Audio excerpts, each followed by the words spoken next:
Olá, bem-vindos ao curso de Meliponicultura e Ciência Cidadã. Eu sou a Sheina Koffler, bióloga e pesquisadora da Universidade de São Paulo, e nessa aula eu vou falar um pouco sobre a atividade externa das abelhas sem ferrão e um pouco sobre a alimentação, focando no pasto apícola, então alimentação natural. Na próxima aula a gente vai falar um pouco do reforço alimentar, ou seja, uma alimentação artificial, ok? Bom, como a gente já falou no curso, a vida das abelhas acontece em duas partes, uma no interior do ninho e uma no exterior do ninho. No exterior, quando elas saem do ninho, elas tanto têm que se defender, mas elas têm que sair para buscar os recursos dos quais elas dependem. Em relação, então, à defesa, elas têm que se defender contra predadores e parasitas. Aqui a gente tem alguns exemplos que são comumente encontrados nos meliponários, algumas aranhas, percevejos, vespas, é comum encontrar também lagartixa, aves e sapos, todos eles se alimentando das abelhas. Além disso, a gente tem alguns casos de parasitismo. Aqui é um exemplo de um ácaro, como se fosse um carrapato na abelha. Ele se fixa e suga a hemolinfa da abelha, que é o sangue da abelha. A gente pode ver aqui esse vermelhinho é o ácaro. E esse caso aqui a gente viu na abelha mandaguari, mas a gente sabe que acontece em outras abelhas sem ferrão também. A gente está estudando isso no momento, tentando mapear em que espécies isso ocorre. Se você viu esse ácaro, conta pra gente, por favor, a gente tem muito interesse. Aqui tá o endereço de e-mail para você relatar isso, se você tiver interesse de contar pra gente o que você viu. Bom, então, frente a essas ameaças, as abelhas têm algumas estratégias de defesa, né? Aqui a gente vê um caso clássico de abelhas se defendendo, mordiscando, um caso de abelhas do gênero Scaptotrigona que são defensivas. Então, elas mordiscam, enroscam no cabelo, tem um comportamento coletivo de defesa. Aqui a gente tem um outro exemplo mais bem especializado, que é o caso da abelha caga-fogo, o gênero Oxytrigona, são abelhas que produzem ácido fórmico, e elas liberam esse ácido quando elas se sentem atacadas. Então, ela pode causar, inclusive, queimaduras na gente, se a gente chegar muito perto do ninho. Então, essa é uma outra estratégia de defesa. E, por fim, a gente tem as resinas.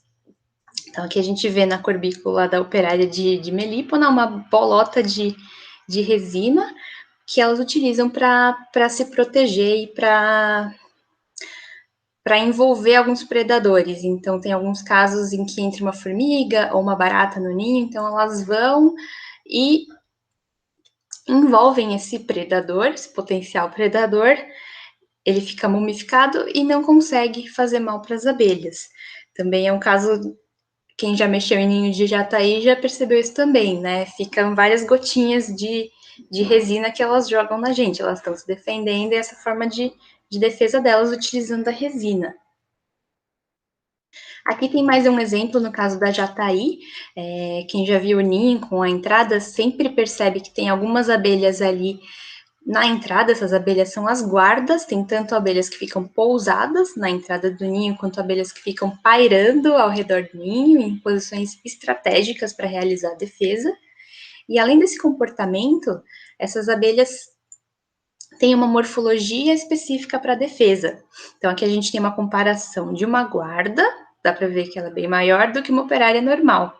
Além disso, ela tem algumas características, como pernas mais alongadas, e isso foi relacionado com a defesa em relação à espécie limão, a Alestrimelita limão, que rouba os recursos das jataís e de outras espécies de abelha sem ferrão.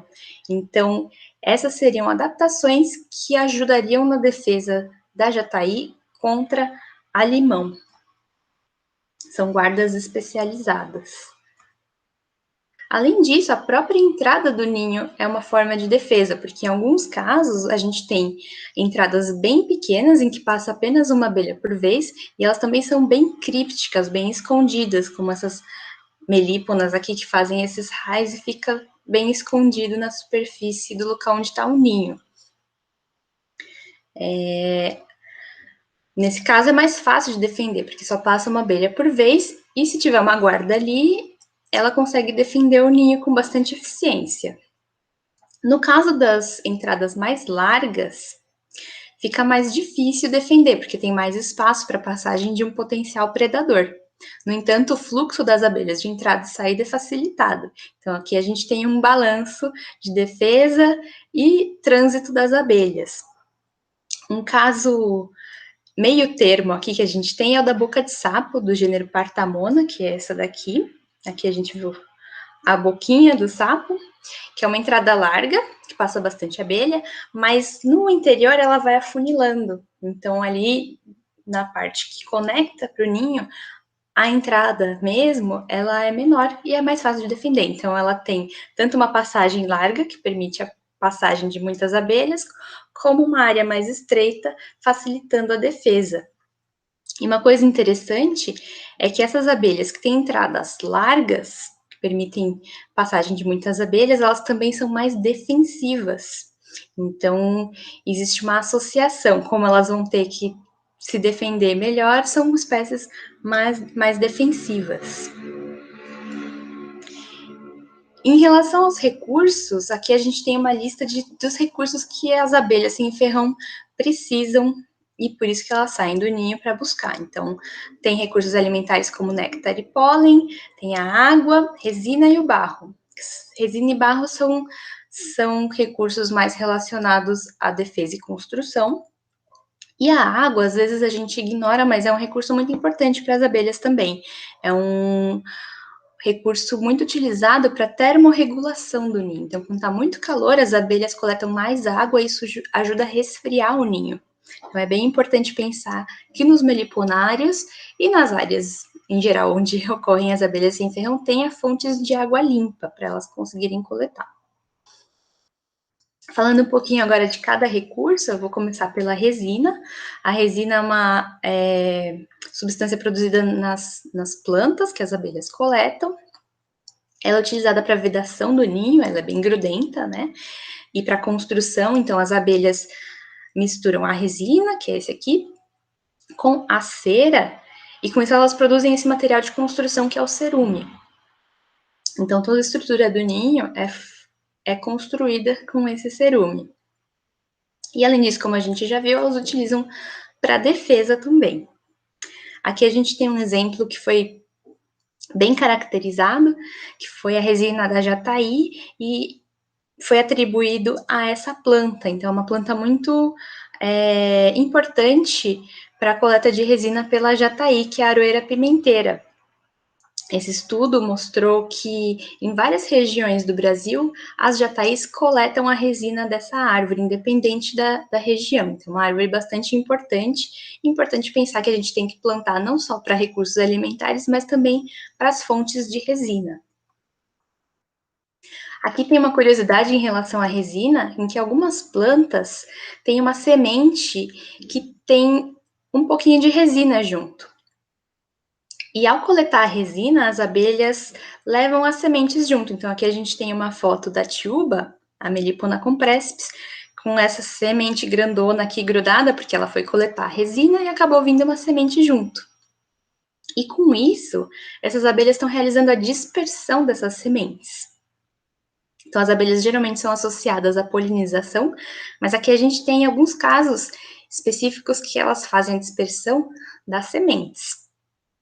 Então, nesse caso aqui é uma semente de árvore, de angelim rajado, e isso facilita a dispersão dessa semente para longe da planta-mãe e vão nascer outras árvores em outros locais.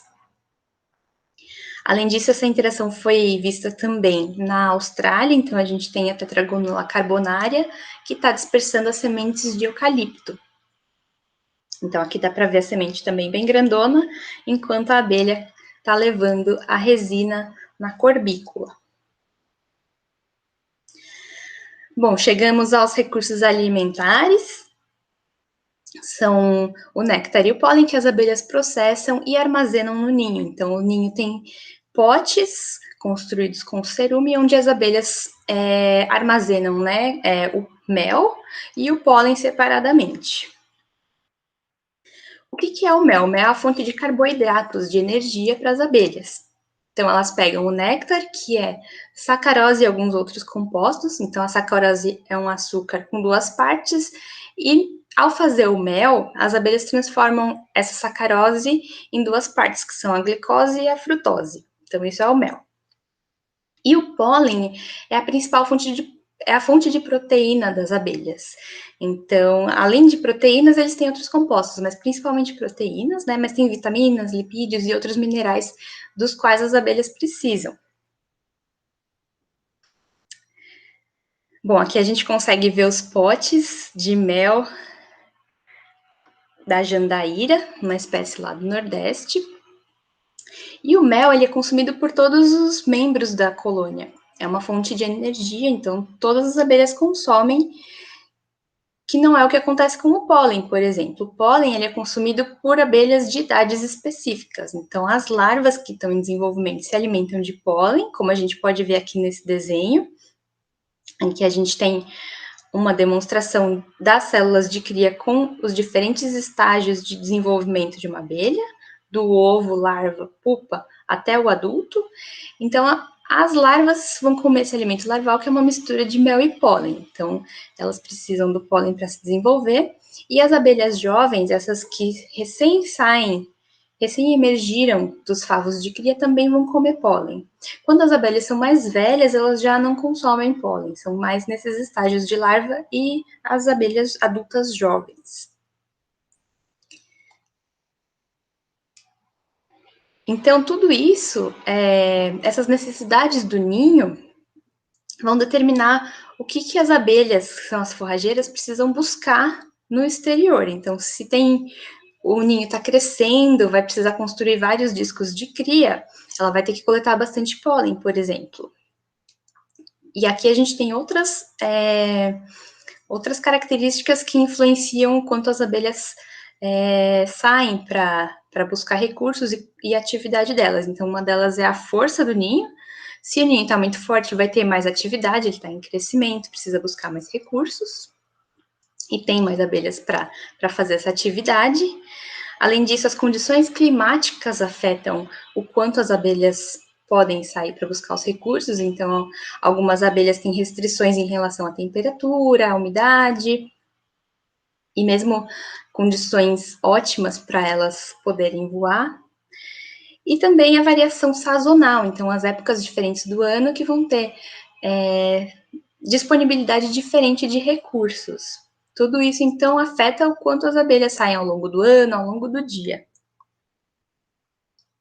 E esse campo de estudo envolve a análise da atividade de voo das abelhas. Então, vários estudos são feitos observando a entrada do ninho e o quanto as abelhas saem, quanto elas entram e que recurso elas estão portando. Então, aqui a gente tem um exemplo do estudo feito com a guaraipo, a Melipona bicolor. Aqui a gente tem as diferentes horas do dia e está marcado que recurso elas estavam portando, ou que atividade elas estavam fazendo. Então, a gente tem registros para pólen, resina, barro. Então, são os recursos que elas estão levando nas corbículas, né? Dá para ver, observando com atenção isso, né? Que tipo de recurso que ela está levando.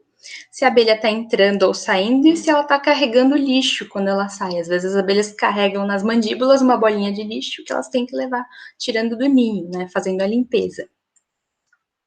Então, aqui a gente tem cada uma dessas atividades sendo realizada ao longo do dia. É importante notar aqui que tem essa categoria de abelhas entrando, que são as abelhas que provavelmente estão trazendo néctar, mas não dá para saber porque elas carregam dentro do papo esse néctar, que é uma parte interna das abelhas, então a gente não consegue ver. Para saber exatamente se ela está levando néctar ou água ou nada, você tem que verificar isso coletando cada abelha e vendo se ela realmente está carregando alguma coisa. Você consegue apertar ela com delicadeza, você consegue verificar isso. Mas como isso não foi feito nesse estudo, por isso a gente só caracterizou aqui como abelhas entrando, ok? Aqui também tem um exemplo de estudo de mandaçaia, feito pela Karina Oliveira Abreu. Então, aqui também, diferentes horas do dia, e aqui ela marcou a coleta de néctar e a coleta de pólen. O pólen está em preto, então dá para ver desculpa, dá para ver que aqui no começo do dia, nas primeiras horas, tem bastante coleta de pólen, e isso começa a cair ao longo do dia. E a coleta de néctar mantém aqui até as horas mais tardias, ela é mais frequente ao longo do dia, quando o pólen é coletado mais pela manhã. Aqui a gente tem um outro exemplo de um estudo feito em Ribeirão Preto comparando duas espécies. É interessante porque a gente tem a mandaçaia e a gente tem uma espécie que não ocorre na área, que é a uruçu, que é do Nordeste, a Melipona scutellariis. Então, aqui nesse estudo, foi comparado como uma espécie que não é da área se comporta nessa área diferente. Então, é uma espécie acostumada com a caatinga e está sendo criada aqui no Sudeste. O que será que acontece? Então, novamente, a gente tem aqui a atividade das abelhas, né? Em preto tem a mandaçaia, em branco tá a uruçu. Isso em relação à temperatura do dia. Então, foi medido em várias horas do dia e a cada hora foi medida a temperatura. E aqui dá para ver que a mandaçaia começa a atividade dela antes da uruçu. E a uruçu começa aqui, então o limite mínimo da uruçu é 17, enquanto da mandaçaia é 12. A mandaçaia consegue entrar em atividade antes, em temperaturas mais baixas, porque ela já é uma espécie que ocorre nesse ambiente que é mais frio. A uruçu já não consegue, porque ela está adaptada a condições de mais calor. E é interessante a gente pensar que aqui pode haver uma competição, né? Porque a mandaçaia entrando em atividade antes pode consumir os recursos que estão disponíveis antes, e quando a uruçu entrar em atividade, já vai ter uma menor disponibilidade de recursos, porque já tinha uma outra abelha ali coletando nas flores. Então, é uma questão para a gente pensar quando a gente cria essas abelhas fora da ordem de ocorrência, não necessariamente elas estão numa condição tão ideal. Dá até para ver aqui que a uruçu ela tem uma atividade bem mais alta aqui nesse momento, muito provavelmente compensando que ela entrou em atividade mais tarde. Além disso, os recursos variam ao longo do ano. Então, a gente tem aqui um estudo feito na Caatinga, no Rio Grande do Norte, mostrando as diferentes espécies que estão em floração, o número de espécies. Então, aqui dá para ver que tem uma estação mais chuvosa, que tem uma maior floração de espécies, e uma estação que tem menos disponibilidade de espécies com flores. E essa variação ao longo do ano vai influenciar como as abelhas se comportam também. Então, aqui nessa época, a gente prevê que vai ter mais atividade das abelhas, certo? Porque os recursos estão abundantes e as abelhas têm que aproveitar esse momento. Nesses momentos de escassez, as abelhas reduzem a atividade, reduzem a produção de células na colônia, porque é uma época menos favorável. Então, elas ficam com menor atividade até que volte a aumentar a disponibilidade de recursos. Essa daqui é uma publicação bem interessante sobre isso, mostrando diferentes espécies da caatinga. Se alguém tiver interesse, ele está disponível na internet, no site do Ministério do Meio Ambiente. É só buscar por esse título. E como a gente faz para saber que espécies são visitadas pelas abelhas? Então, um método é o método direto, em que você observa as espécies com flores e verifica se tem as abelhas visitando. Nem todas as espécies de plantas são visitadas e polinizadas por abelhas. Então, essa é uma forma de você testar. Ver que tem a flor e verifica se tem abelha ali visitando, quais espécies que são, que recursos que ela tá coletando ali. E uma outra forma é uma forma mais indireta, em que você coleta o pólen e o mel dentro das colônias. Então, aqui a gente tem um exemplo de pólen de jataí que foi coletado nos potes, e aí você faz uma análise microscópica, uma análise do pólen que está presente tanto no mel quanto no pólen dos potes, né? E com isso você consegue saber de que planta veio aquele pólen, porque cada espécie de planta tem um pólen bem característico. A gente consegue ver aqui, cada um desses aqui é um grão de pólen com as ornamentações específicas da espécie. Então dá para ver que eles são bem diferentes, e com isso, os palinólogos, que são os especialistas nessa identificação, conseguem saber de que planta as abelhas estão coletando os recursos. E aí vem aquela pergunta, né? Como então eu consigo elaborar o meu pasto apícola, meu pasto meliponícola, pensando nas minhas abelhas? E é uma pergunta bem complicada, porque envolve muitos fatores. Que plantas eu vou usar? Quantos ninhos eu tenho? Quantas plantas eu vou precisar para eles? Que plantas são essas? E a época de floração? E no inverno, o que eu tenho que fazer? E é muito complicado e eu sinto informar que não existe uma resposta única para isso. Aqui eu vou dar algumas diretrizes mais gerais, pensando em algumas regras básicas que podem ajudar a seguir a pensar nesse pasto apícola. Mas não dá para ter uma lista única, por exemplo, pensando no Brasil, que tem uma diversidade tão grande de condições, de plantas de cada local.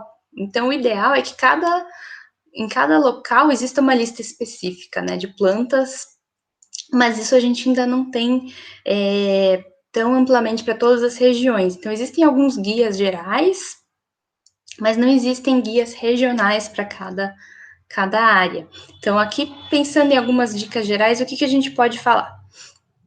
É importante pensar em diversidade de estratos, então não pensar só em arbustos, só em árvore. Pensa que as abelhas vão precisar de uma diversidade, então pensar tanto em árvores, arbustos, ervas, trepadeiras. E isso é importante não só para fornecer recursos diversos para as abelhas, mas para tornar esse ambiente complexo, o que vai favorecer outras espécies também. Então, pensando no ecossistema como um todo, isso é uma estratégia interessante. A gente tem que pensar em plantas que oferecem pólen e plantas que oferecem néctar, porque as abelhas precisam desses dois recursos. Então, pensar em plantas que vão fornecer os dois recursos para as abelhas. Tem que pensar em plantas que vão florescer ao longo do ano, então tem que pensar plantas que florescem no início do ano, no meio do ano, no fim do ano, para que ao longo do ano todo tenha recursos disponíveis. E por fim, pensar em espécies nativas, que é bem importante, e também nas plantas que ocorrem na sua região, favorecendo então não modificar o ambiente em que você vive, mas aproveitar a diversidade que você tem na sua região e que vai ser importante para as abelhas da sua própria região, certo? Bom, aqui eu vou falar um pouquinho então de um trabalho que mostra um pouquinho de plantas que são importantes para as abelhas. Foi feito um estudo bem antigo, já esse estudo do Wilms, mas mostrando intensamente na Mata Atlântica, eles conseguiram ver que tipos de plantas são visitadas pelas abelhas. Então, aqui nesse gráfico, a gente pode ver que grande parte das visitas acontece nas árvores. Tem também epífitas, trepadeiras e lianas, arbustos e ervas, mas o mais frequente são as plantas, são as árvores. E isso está relacionado às floradas em massa, então aquelas árvores que num momento do ano dá um boom de flores. E essas são plantas importantes para as abelhas, elas vão em massa coletar os recursos ali. Então esse é um exemplo do Sansão do Campo, por exemplo. Aqui tem as flores, uma florada em massa também que atrai muito as abelhas.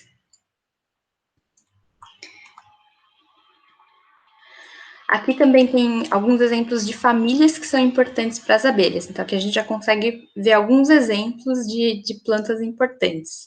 A família que foi mais visitada foi essa Asteraceae, que é a família das margaridas. Então, aqui a gente tem o exemplo da micânia, são essas florzinhas pequenininhas aqui, bem atrativas. Essa aqui, no caso, é uma trepadeira. Mas a gente sabe que as margaridinhas, em geral, são bem atrativas para as abelhas, né? Então, foi a família mais visitada. A segunda família mais visitada foi a família Myrtaceae, que é a família das goiabas, do eucalipto, das pitangas, jabuticabas. Então, aqui a gente tem exemplo da mírcia e da eugênia, então, plantas que têm essas florzinhas branquinhas, mas em grande abundância, também são bem importantes para as abelhas. Então, em cada região do Brasil tem algumas mirtáceas que são interessantes para plantio.